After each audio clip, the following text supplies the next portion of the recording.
Hello, everyone. Good morning, good afternoon to all those who have joined us for our webinar on practical tools to help you bring family planning to communities. I'd ask that we wait just a couple of minutes so that others can join us, and we'll be starting shortly. Thanks.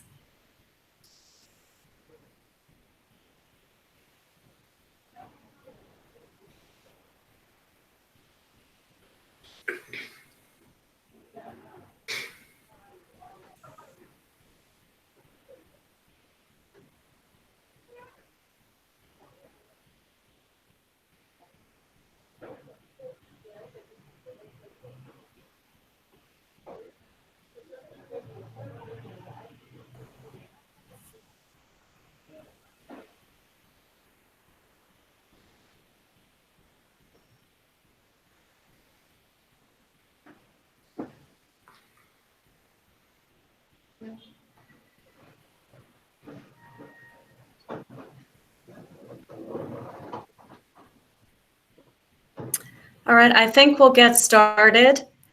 My name is Liz Creel, and I'm the director of the Advancing Partners in Communities project. APC is funded and managed by USAID's Office of Population and Reproductive Health and implemented by JSI Research and Training Institute in partnership with FHI 360. We are a global leader and catalyst to advance global learning, provide technical assistance, and support governments and local partners for effective, evidence-based, community-based family planning and other areas. Capacity building for CBFP is a core objective of APC, and we support some of CCIH's work in this area. CCIH is an international network of about 150 Christian organizations and 20 partners, as well as 400 individual members. CCIH's mission is to promote health and wholeness from a Christian perspective and provides opportunities for networking, sharing best practices, and advocacy. For today, I will introduce each speaker before they present, and we will hold all questions until the end. Please use the comment box in the upper right-hand corner of your screen for questions. In order to submit a question or comment, please use Google Chrome as your browser and be signed into a Google account. If it would be easier, or if you would rather, please send a question via email to webinar@ccih.org. So to kick us off, I'll briefly introduce our speakers today, and we'll hear some remarks from each of them before we open it up then to an interactive conversation with everyone who's joined us to take all of your questions. Please note that the webinar is being recorded.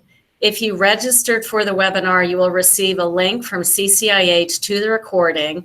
If not, you can find it on the Christian Connections for International Health YouTube channel and the CCIH website under Family Planning Resources. And now I'd like to kick us off and introduce our first speaker. Melanie Lopez is a Senior Program Manager for Health, HIV, and AIDS within the International Programs Group at World Vision USA. She has more than 17 years of experience in international public health, both in nonprofit and for-profit sectors in health. With World Vision, she presently manages a portfolio of family planning, reproductive health, malaria, and HIV grants funded by USAID and the Global Fund. She currently supports for APC our work the Garbatola Healthy Timing and Spacing of Pregnancies Family Planning Project in Kenya. Before joining World Vision, Melanie worked in the private sector with Social and Scientific Systems, Inc., providing monitoring and evaluation support to USAID-funded family planning, reproductive health, and HIV and AIDS programs. We look forward to hearing from Melanie, and now I will turn things over to her. Thank you so much, Liz. Good morning, good afternoon, and good evening to everyone on the call today. It's a pleasure to have the opportunity to speak about the program that we've had in northeastern Kenya. So I will present how can Islamic religious leaders bring family planning to communities. And these are tools and lessons learned from our World Vision Kenya project, again, through APC. Next.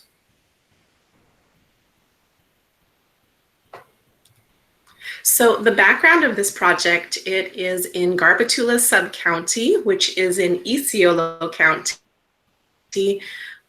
in northeastern Kenya. So we currently work in 5 different locations within Garbatula sub-county. The area is very, very rural. We have, unfortunately, very low family planning rates that are attributed to both geographic, cultural, and religious reasons. The area is very arid. There are quite a few insecurity issues, being very close to the Somali border, remote, and really far from resources and facilities. In the semi-arid region, the population is about 98% Muslim, and the population that we've been working with is about 45,000 people.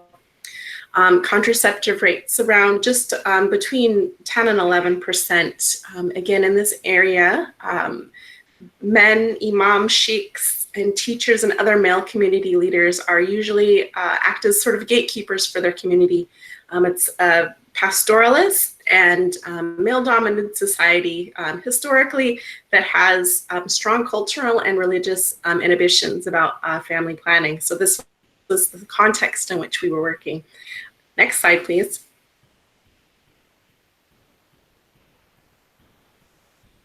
So the program overview, we were funded through JSI APC from USAID, and the project started in 2014. We're actually just now winding down in our last month of programming. So the project is ending this year. The objectives are, one of the objectives of our program was to increase family planning demand and uptake and involve males, involve community health workers. We also provided capacity strengthening for health workers and health facilities, as well as community health volunteers, engaging women in the conversations, of course, engaging them in the advocacy. And then we also engaged civically, so civil engagement of advocacy within the communities. And we also integrated it into maternal and child health services as well. So many community health volunteers and health workers were trained, as well as religious leaders.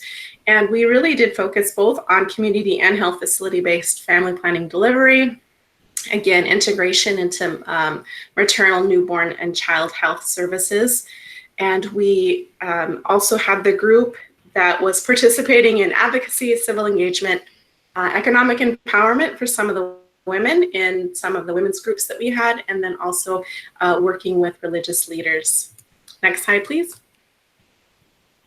So with that said, I'm going to really focus the presentation on the work that we did with religious leaders and faith leaders in the community. Again, worked with a lot of community health volunteers, a lot of training, but this will really focus on some of the components that we've focused on with religious leaders. So the first thing that happened in the community is that we trained our Muslim leaders in maternal, newborn, child health, reproductive health, and healthy timing and spacing of pregnancies information and services at the community level. One of the most interesting things and sort of key lessons that was learned from the very beginning was getting you the vocabulary right. So we first introduced the program and the project, and it was a quote unquote family planning project. And there was some hesitance, there was some quiets, there were moments of sort of just questioning, and to sort of summarize the situation within the Muslim community that we were working with, family planning was really not the way that people wanted to refer it as, because only God can plan families. And so it was an uncomfortable but learning moment for us as well, that we really couldn't use, we could use the vocabulary family planning, but it just was not preferred, and we wanted people to be comfortable. So healthy timing and spacing of pregnancies is sort of how we kicked off the program and used that vocabulary. And it really made all of the difference, because healthy timing and spacing of pregnancies, that is acceptable. And so we moved on from that from the very beginning, but that is something that we really got from our religious leaders from the beginning. And the trainings with the Muslim faith leaders, they were done by a reproductive health trainer from the Ministry of Health, and then also a sheikh that was trained in healthy timing and spacing. So that's sort of how we started off. Next slide, please. So we also used contextually appropriate training materials. So we got buy-in and feedback from religious leaders on the training manual that we used, which was called Mobilizing Muslim Religious Leaders for Reproductive Health and Family Planning at the Community Level. And this is a manual that was created through Extending Service Delivery, ESD, and USAID. This particular training is normally is a 5-day training curriculum, and the length of the training can change based on your final schedule, but 5 days is designed to equip Muslim religious leaders with necessary information and skills to really better understand, accept, and support the provision of maternal and child health, reproductive health, and healthy timing and spacing of pregnancies, information, and services at the community level. The specific messages that the faith leaders were trained on discussed were really points that we learned that were able to sort of help transform norms. For instance, some of the messages in there that was really sort of Quran based is birth spacing is important to women's health. Breastfeeding for 2 years is also religiously and culturally acceptable, and so that breastfeeding for 2 years is also sort of a form of spacing your children as well. Another message to tie it into the Quran is really for people being able to provide for their families, not only spiritually and financially. So tying in that, if you have 12 children, it's a lot harder to provide for them financially than perhaps if you have 5 or if you have 3. So really finding key messages within the messages of healthy timing and spacing or pregnancies, as well as tying that into culturally and acceptable religious messages that are tied into the Quran and scripturally aligning with that. Next slide, please. The next component is really sort of ownership and sustainability. Once these religious leaders were trained, they were then expected to give the messages to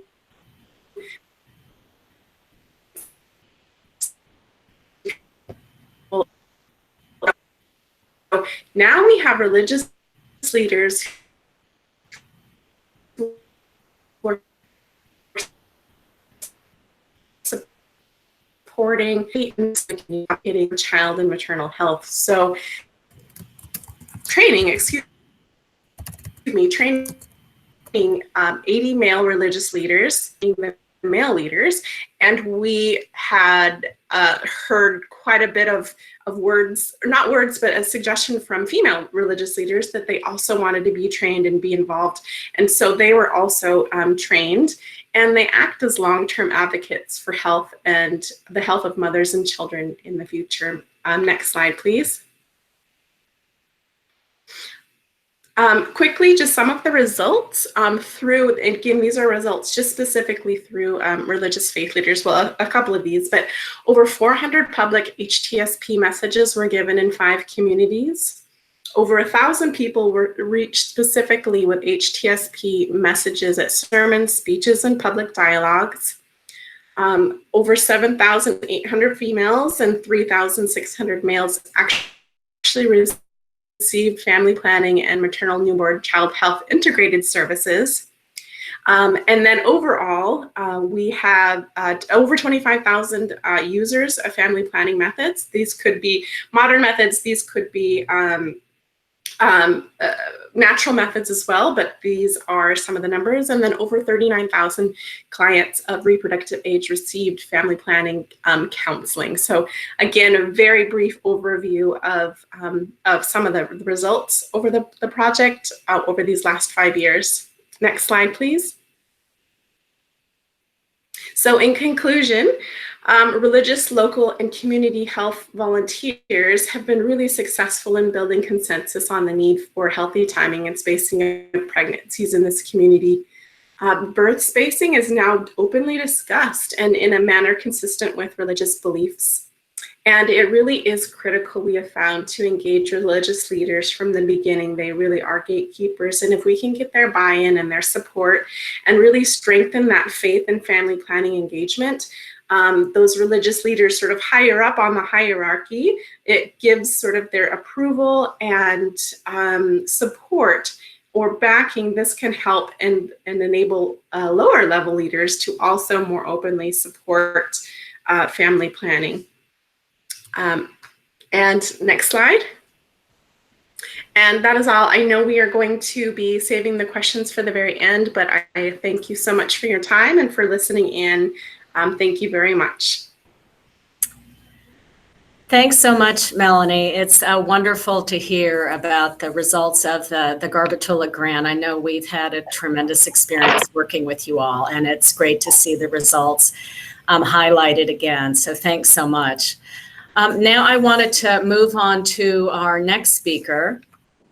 Paul Frank is the Executive Director of SIL Lead, Inc., a nonprofit organization dedicated to helping minority communities use their languages to improve their quality of life. He has a PhD in linguistics from the University of Pennsylvania and has worked with minority language communities for 35 years. Paul is an expert and master trainer for Bloom software, which enables people to create their own literature in their own languages. The software was used to develop and localize the Family Planning Methods book, which he will talk about in his presentation during the webinar. Thanks so much. Now over to you, Paul. Thank you. It's great to be able to share with you all today. I am going to share about the value of putting health materials in languages. And the case in point was a booklet called How Family Planning Methods Work. Next. Nelson Mandela has said, if you talk to a man in a language he understands, that goes to his head. If you talk to him in his language, that goes to his heart. Now, when we're communicating life-critical knowledge to people, we want to talk to their hearts, so we want to use their language. Next. Because people are bilingual or even multilingual, it's easy to assume they'll be able to understand the trade language or the national language. And they may, but their understanding is going to be more limited, and they may not understand the material at all. So if you want to get across to them, you need to use their language.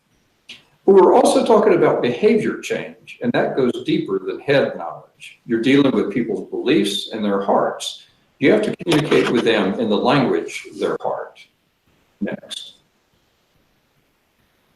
But there are challenges. It's not always easy to find the right people. You may not find somebody with both the medical or health knowledge and the local language knowledge. You might not have anybody available who's done translation before and understands translation principles. And a language isn't spoken the same by everyone in a community or in every part of the community. Men and women may say things differently. People in one village or area may say things differently than people in another area. Also, we all know that it's difficult to talk about anything related to sex. Different cultures will have varying degrees of taboos and politeness considerations when talking about family planning. You want to be clear, but you also don't want to give offense and lose your listeners. We know that many languages lack technical medical terminology. Some words or phrases simply won't have direct equivalents, and that is a big challenge. Next.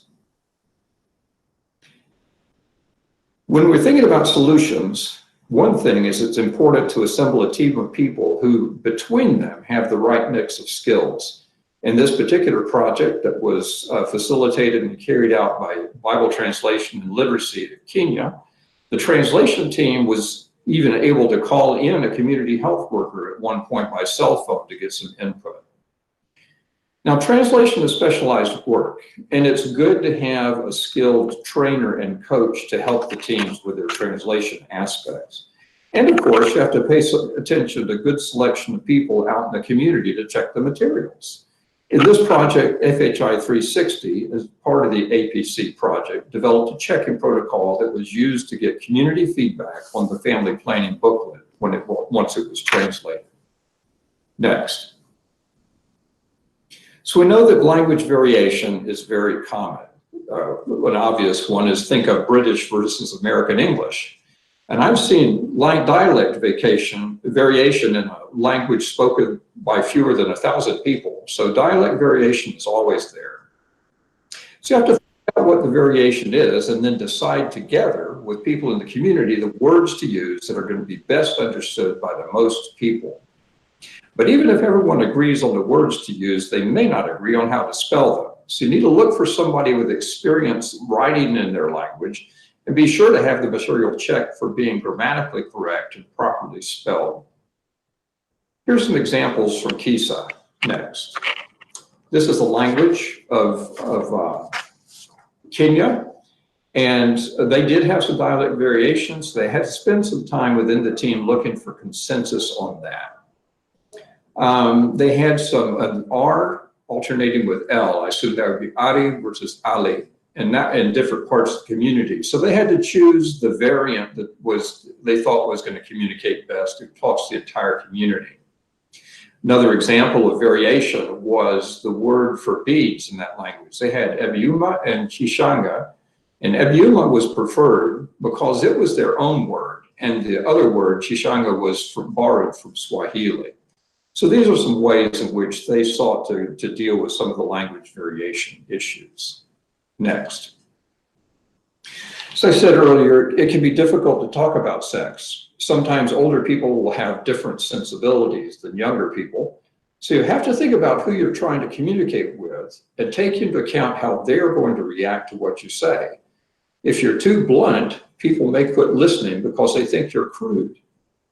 At the same time, you don't want to write off indirect expressions. Sometimes you can be clear even if what you're saying is indirect. Next. Here's an example also from the Kisa language. When we would say in English, very plainly, to have sex, they have two different ways to say that in Kenya. And one of them is to mention that, starting first, any mention of sex is taboo. So they use phrases to talk about that. And it's so taboo, or some of the ways you could talk about it would be as offensive as using the F word in English. So you have this one phrase that means sleeping together that clearly implies the people sleeping together are having sexual relations. Then there's another phrase for sleeping together that does not imply that. So they could be, even though this is indirect, it was still clear. Of course, sometimes you just have to say what you need to say and just look for ways to do that without giving unnecessary offense. Next slide. There's a number of strategies for dealing with words that don't have a direct equivalent in the local language. Next. One example is to use a descriptive phrase. In Kisa, the word for implant was translated with the phrase that would mean small hormonal pipe. Next. Another example is to provide an explanation. Sometimes it takes a sentence to explain a word. In this case, for IUD, they translated it as this whole sentence, as it were, something that is put into the uterus. Next. And sometimes you just, borrowing can be a choice. You want to use local words if you can. In this case, they borrowed the word for condom and hormone, but you'll notice that they adapted the words to how they pronounce things. Next. Technology can also help. Our Bloom software from SIL International is easy to use, And it's for developing and adapting local language materials. You can create materials in any language, and then that book can contain the text in multiple languages. So if you're translated in one language, the source text and other translations are available to you as you work on your language. Because Bloom is easy to learn and use, people from minority language communities themselves can participate in creating the resources, even if they only have modest computer skills. Next. Another advantage of using Bloom is that it's easy to create an audio version of your materials. Such talking books can be read on phones or tablets. This can be helpful for sharing the content with people who can't read. You can even add sign language to digital materials if you want. Next. So in conclusion, is it worth it? And I would say it absolutely is worth it. You don't want to waste your time and people's time providing them materials that they don't understand. People may think it's too hard to do, and it is hard, but it's also doable. And I hope you've been able to see a few of the ways that it's feasible to do this. And mind you, it can also be done poorly, which is no better than not using the local language at all. Just because you can say something in the local language doesn't mean that it'll communicate what you really want to. So use the local language, but do it well and get help where you need it. Thank you. That's the end of this presentation. I look forward to any questions or comments that you may have at our question and answer time. Thank you so much, Paul, for that really fascinating look at the importance of language translation and just using effective methods to communicate to different audiences. I would love to learn more. I think it's, and we look forward to questions from the audience as well. And now I'd like to shift to our last but not least speaker. Irene Nakiriggya holds a Bachelor of Sciences degree in Public Health. Currently, she serves as a reproductive health officer at the Uganda Protestant Medical Bureau. She has worked with faith entities and partners to coordinate, support, and cascade information on healthy timing and spacing of pregnancies through church structures. She has a passion for strengthening health systems and has coordinated a number of in-service training sessions for health workers on HIV/AIDS prevention, reproductive health, and community health insurance across UPMB member health facilities. We look forward to hearing from you, Irene, and please take it away. Thank you, Liz. I'm glad to be part of this webinar, and I'm here to present to you the practical tools to help you bring family planning closer to the communities. Next slide, please. Next slide, please. Briefly about Uganda Protestant Medical Bureau.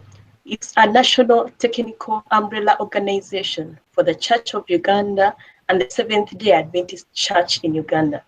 We are a faith-based non-government organization with a network of 302 member health facilities. About 10% are high-level facilities, and the rest are lower-level facilities that are distributed deep in the rural parts of Uganda. UPMB has closely worked with advancing partners and communities, FHI 360 Uganda and Christian Connections for International Health to contribute to family planning within faith communities. This has been done through two objectives. Next slide, please. This has been done mainly through two objectives. One, improving the capacity of the Church of Uganda, and also to expand the evidence-based and creating an enabling environment so that churches and facilities are able to extend family planning services and programming to the community. 4 churches that own and operated health facilities were selected to pilot this project. 2 are based in the rural and 2 are based in the urban, in the 3 dioceses of Namirembe, Mityana, and Busoga. Next slide, please.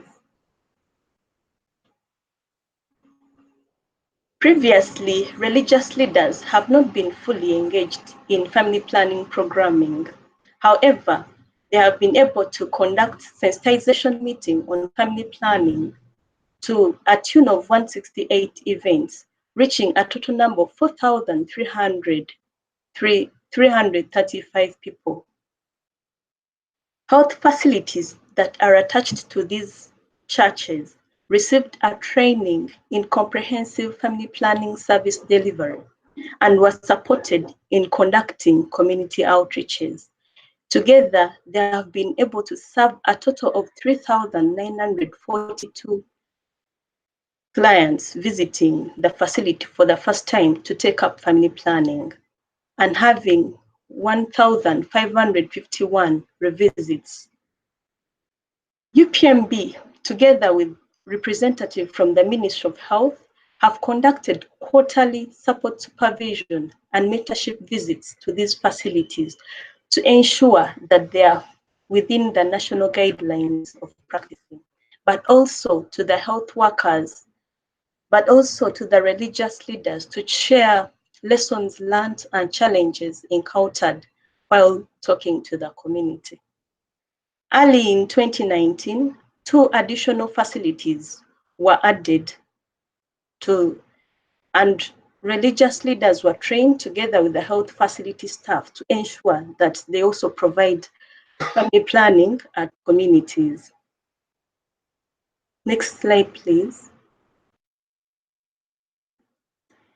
Yeah, a number of clients have been registered taking up family planning services within the facilities, and to a tune of 4,335 clients appearing for the first time, and also 1,551 coming for revisits and side effect management at the facilities.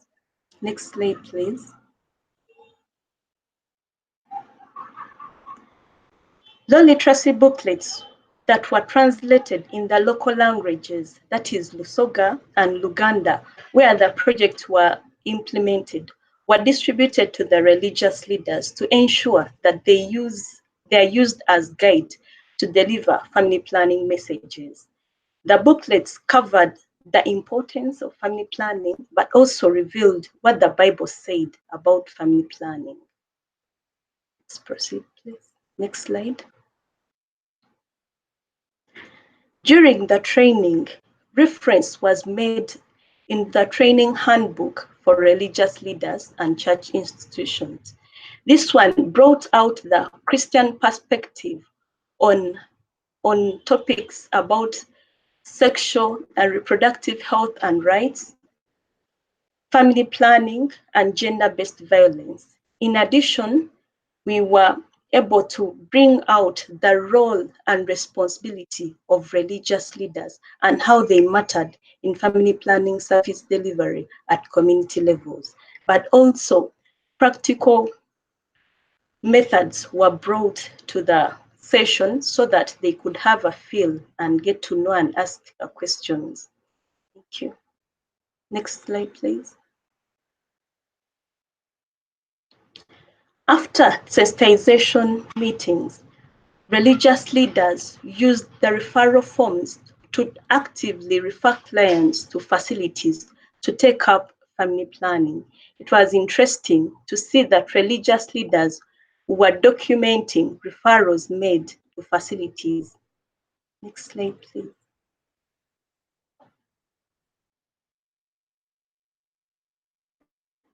Religious leaders, when they are informed about family planning, they are able to share family planning messages with their community, within their communities. A number of them before the trainings didn't know, were a bit skeptical on how they would share these messages. But after the training and with frequent support supervision from UPMB, they were able to express themselves and also share family planning messages to the congregation, given the numerous platforms that are available to them. Religious leaders, when they're empowered with the right messages on family planning, they are able and committed to supporting family planning service delivery at the community level. Thank you, and I'm happy to answer questions later.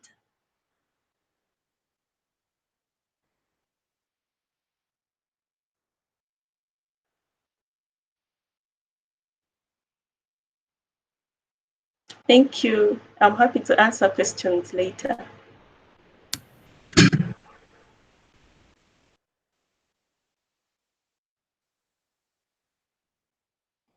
It's wonderful to see the progression of the work with UPMB, and also I think the results over time are quite impressive. So thank you so much for that. We're at the end of the presentations, and I would like to thank all three speakers and to everyone who's joined us for this discussion. We're very interested in finding out from you all what you thought of the webinar. So before we move on to questions and answers, we would ask that you answer 4 questions so that we know what worked and what we could do better. For those who registered for the webinar, you've received the link in an email. And if not, you can see it on the screen right now. But if you could just take some time right after the webinar to answer the questions, that would be very helpful to get that feedback. So now I'd like to turn to you all for your questions. And we've received several questions already from the audience, and I'd like to start with those. The first one is a question for Melanie from Lee Long, who was curious to know about the originating agency from which to find information on family planning, maternal child health. I think she's referring to the combined services concept that you talked about in your presentation. Mm-hmm. Great, thank you. Hopefully you can hear me.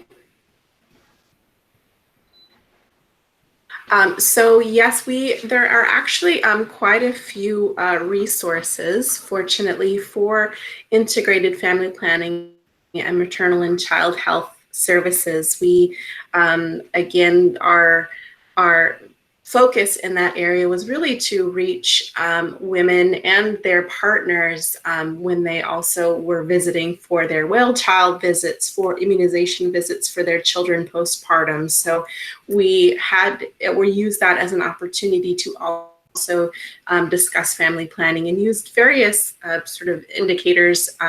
And we have, again, there are a lot of resources. As far as originating organization, I am not sure. I know that USAID has materials. I know that Measure Evaluation also has materials, and they have a great actual family planning and reproductive health indicators database that will integrate some maternal and child health.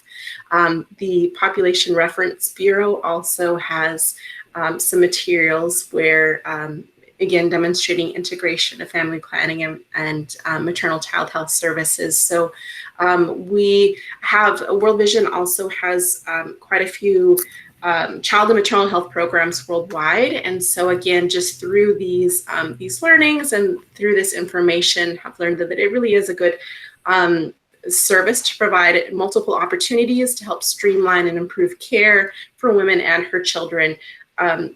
Again, sort of at the right time and at the right place. So, so hopefully we can, continue doing this.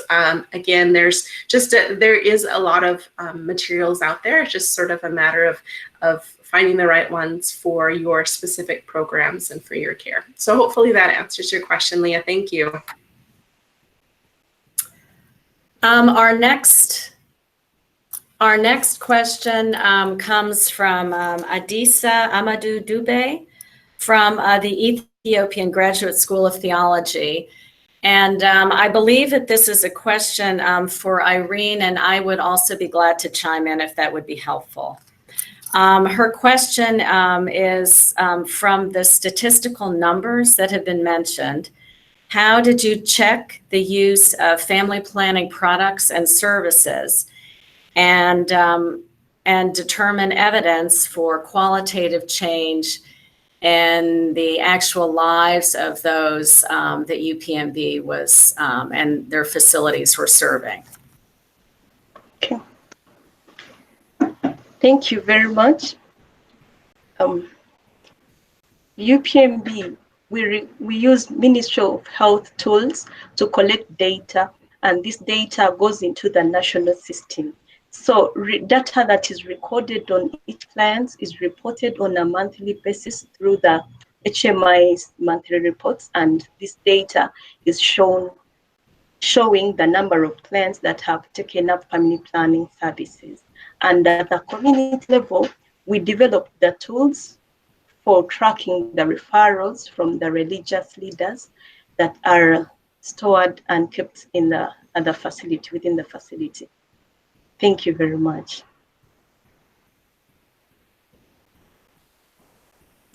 And I think I think in terms of looking at the qualitative aspects and actual change of those being served, I mean, I can only talk about this really anecdotally.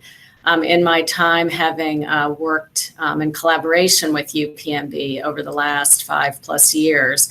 But I think through our work with pastors in various parts of Uganda, I think, and then working with them in conjunction with faith, with youth, women, and men's groups, I think that there's been a lot of wonderful, diffusion and sharing of information across congregations, and that's also translated in the provision of services at facilities that are then connected with those church structures. So I think, I think if you were to talk with any of the pastors, for instance, I think that they would talk about increased engagement within their communities, greater excitement and interest in learning more about family planning and various options vis-a-vis healthy timing and spacing of pregnancy. But Irene, I don't know, you may want to say more. Well,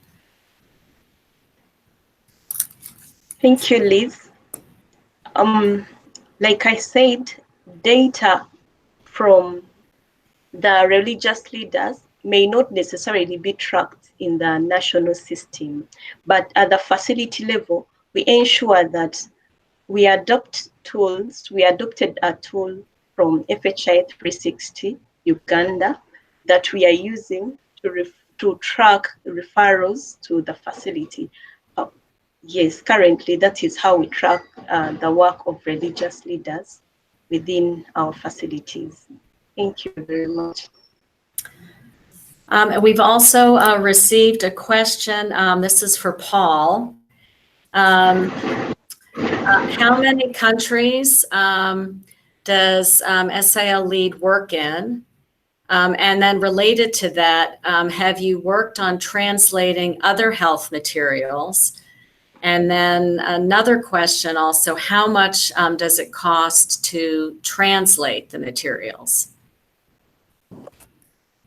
Well, those are all good questions. SIL Lead is working really just in a handful of countries, mostly projects based on specific projects. SIL National, that is kind of our parent organization, worldwide and is in like 60 or more different countries. So either SIL Lead, or some of our local partners like BTL in Kenya should be able to help others with this type of work. We haven't done a lot of translation of health materials. This booklet is one of the most recent things we've done. In the past, there was materials created around avian flu in Asia, and there was a booklet created around how the church can respond to those who are impacted with AIDS. There's another set of materials on trauma healing and response to trauma. So there's not a lot of materials, but we would love to partner with those who have good content to share in order to see about sharing those and making them available for translation. I don't have a price tag for that. It will depend much on circumstances, and most of the cost will be related to bringing together the capable people from the communities and working with them over a number of days, perhaps a week's time, depending on the size of the health materials. So get in touch if you would like to talk about something specific, and we can look into the costs and possibilities for your situation. Thank you. Thanks. And another question has just come in from Balu Jayakumar, and I hope I pronounced the name correctly. Apologies if I didn't, from India. These are several questions for Irene. One of them is, what was the contraceptive prevalence rate in your target locations when you started your activities? And I think I'll actually just, rather than loading you up with all three questions, we'll just go one at a time. So. Thank you very much. The facilities where we've been implementing, the contraceptive prevalence rate was below 28, but for the particular regions, I need to get the details, then I'm happy to email them. Thank you. Then the next question is, did you assess barriers to family planning and community perceptions on family planning prior to starting your activities? Okay, thank you very much. With support from advancing partners and communities, CCIH and FHI 360, amongst the barriers that were identified were the little involvement of religious leaders. The community believed much in religious leaders, but they were not hearing their voices on family planning. So during the launch in each of these dioceses, stakeholders were brought on board, and all Ministry of Health, local government, and civil society officers and officers within those districts were brought together, and we really committed, and religious leaders committed to supporting family planning. And also we showed how they mattered, and also the number of platforms that were available to them. Thank you. And then there's one final question on whether the booklet is available for use by others. Okay. Thank you very much. This booklet is available on the CCIH website. It's available for use for others. Thank you. And it has been sent. Great. Thanks so much, Irene. And then we have one additional question, and I think that this is an open question to the group. This is from Dr. Oops, we just lost this one. Hold on a minute. Dr. Luis Ocampo from Nicaragua. First of all, he says, great topic, but he is interested in knowing, were the RL open were the religious leaders open to the program since the beginning? I think here, Irene, he's referring, probably this would be a good question for both Irene and Melanie. The openness of religious leaders to activities at the beginning of the activity. And then a related question, how did you get the first contact with the religious leaders? Okay, thank you very much. Religious leaders were very much how we got in contact with them. This work has been done way back in 2015 with support from advancing partners and community and Christian Connections for International Health. Dialogue meetings were held in Kampala too, and this revealed that there was no single faith that was against family planning. So faith-based communities were encouraged to promote family plannings that are in line with their belief. Thank you. Maybe is there, just in case I've not answered any of the questions, I'm happy to write. Thank you. And this is Melanie. Based on our experience in Kenya, we sort of did a needs assessment at the beginning and learned about sort of who the key players and the main gatekeepers were in the communities, and religious leaders came up. And World Vision, being a faith-based organization, was definitely interested in finding out how we could best work with religious leaders in the community. And it's, again, a Muslim community. And so we, from the very beginning, wanted to engage them in our program sort of design, and also kicking off the project. So really having their buy-in. We learned, again, early that without their investment and support, it would be a lot harder of a challenge. So with the sort of finding the religious faith leaders in the community, again, the communities that we were working with were 5 communities and very rural, so population spread all over. So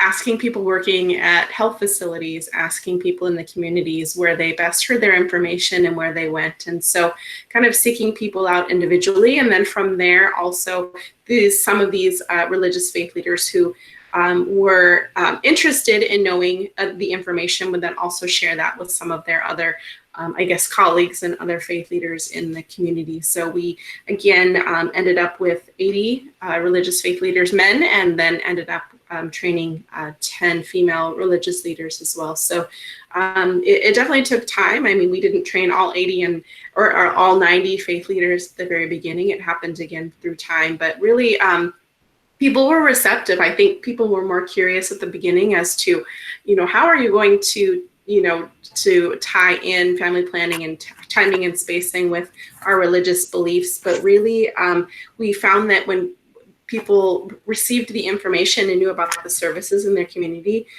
people were really receptive. So I think that and we also worked, the program was led by a community member that was also Muslim, was also part of the community. So that's sort of how the project started off. And so having someone from the community actually lead the project and implementation was also really important and key for us as well. So hopefully that answers your question. Thank you.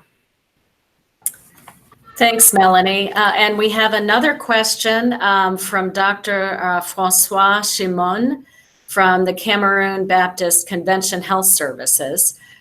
He would like to know how best to access the full report of the study that was conducted in Kenya. Sure. So we are currently concluding the program. Final evaluation was done in this past year. I'm not sure this is, we'll have to see if it's actually going to be accessible publicly. We'll find out through our donor JSI, John Snow International APC. So we'll see what can potentially become available.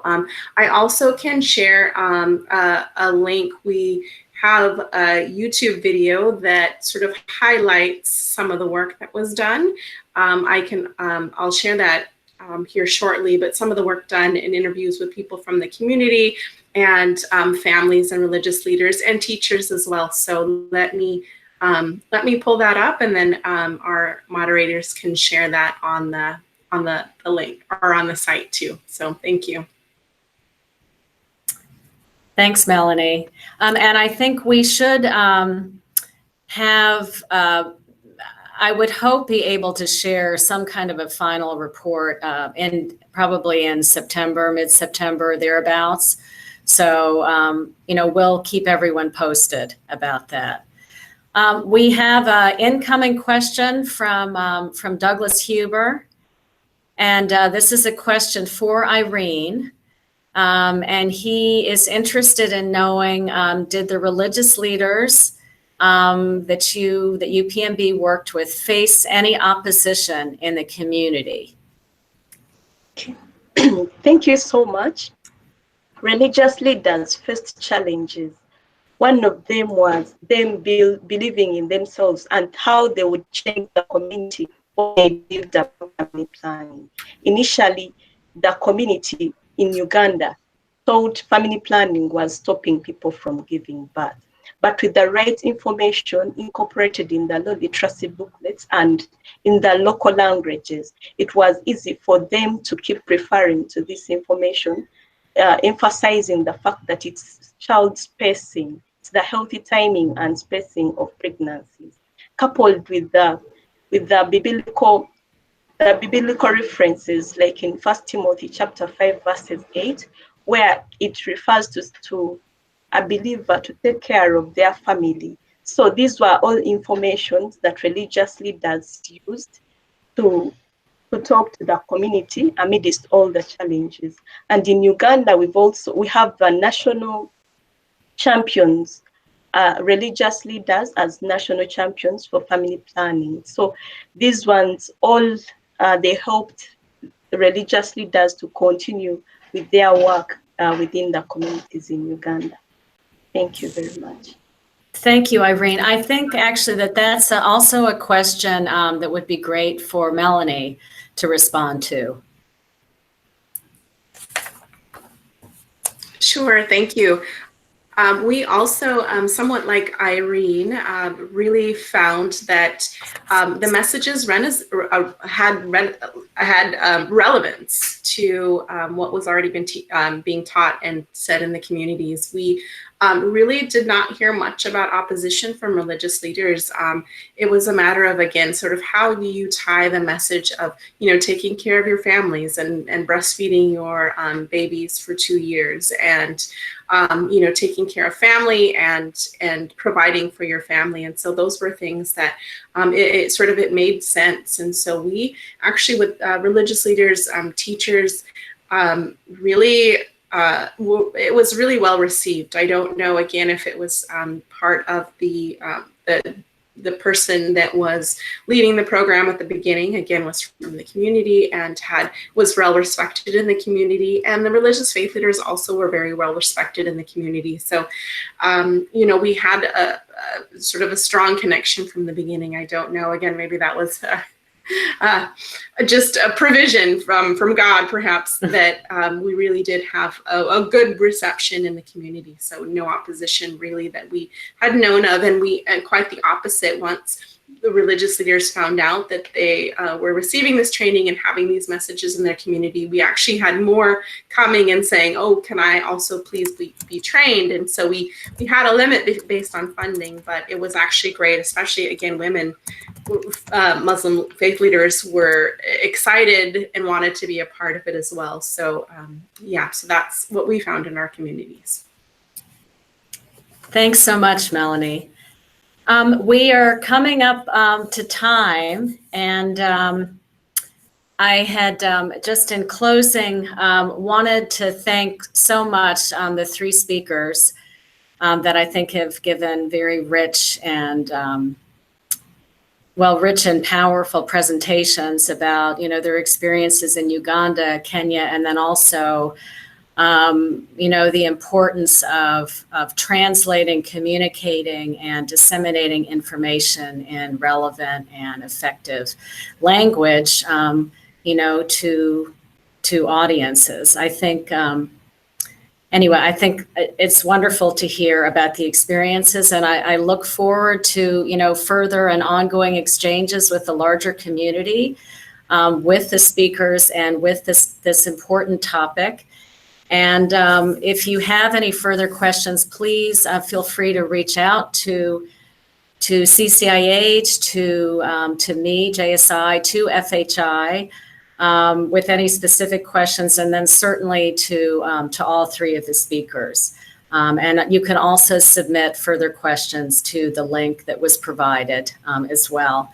So thank you so much for your time and attention, and I wish everyone a wonderful rest of the summer.